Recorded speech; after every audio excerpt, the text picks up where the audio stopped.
ഈ ദീപം തെളിയിക്കാനായിട്ട് എല്ലാ ആളുകളെയും ക്ഷണിക്കുകയാണ് ഇങ്ങോട്ടേക്ക്. നമ്മൾ പ്രധാനമായും പോലീസ് ഉദ്യോഗസ്ഥരെ ഇതിലേക്ക് ക്ഷണിച്ചത് അവിടെ വലിയൊരു മഹാത്യാഗമാണ് നമ്മുടെ കേരള പോലീസ് സേന നടത്തിയത്. അപ്പൊ മുഴുവൻ കേരള പോലീസ് സേനാംഗങ്ങളെയും ആദരവർപ്പിക്കുന്നതിന്റെ ഭാഗമായിട്ടാണ് നമ്മുടെ കൈരടി സ്റ്റേഷനിലെ നമ്മുടെ ഉദ്യോഗസ്ഥർ ഇവിടെ എത്തിയത്. അതുപോലെ തന്നെ അഗ്നിശമന സേന ഉദ്യോഗസ്ഥര്, അതുപോലെ തന്നെ രാജ്യത്തിന്റെ സൈനികര് ഒക്കെ അവിടെ വലിയൊരു രക്ഷാപ്രവർത്തനം നടത്തിയതുകൊണ്ടാണ് അവിടെ മരണസംഖ്യയൊക്കെ 1000-ന് മേൽ കടക്കാതിരുന്നത്. ഇപ്പോഴും ഒരുപാട് പേരുടെ മൃതശരീരങ്ങൾ അവിടെ ഭൂമിക്കടിയിലുണ്ട്.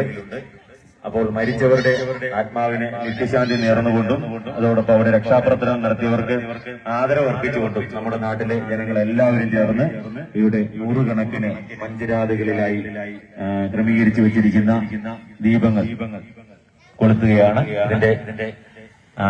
ഇതോടൊപ്പം നമ്മുടെ മുഖ്യാതിഥികൾ ഇവിടെ സംസാരിക്കുക കൂടി ചെയ്യുകയാണ്. ഇപ്പോൾ സംസാരിക്കാനായിട്ട് നമ്മുടെ വെളിയനാട് ബ്ലോക്ക് പഞ്ചായത്ത് മെമ്പർ ശ്രീമതി സൗമ്യ സനൽ അവരെ ക്ഷണിക്കുകയാണ്. നമസ്കാരം.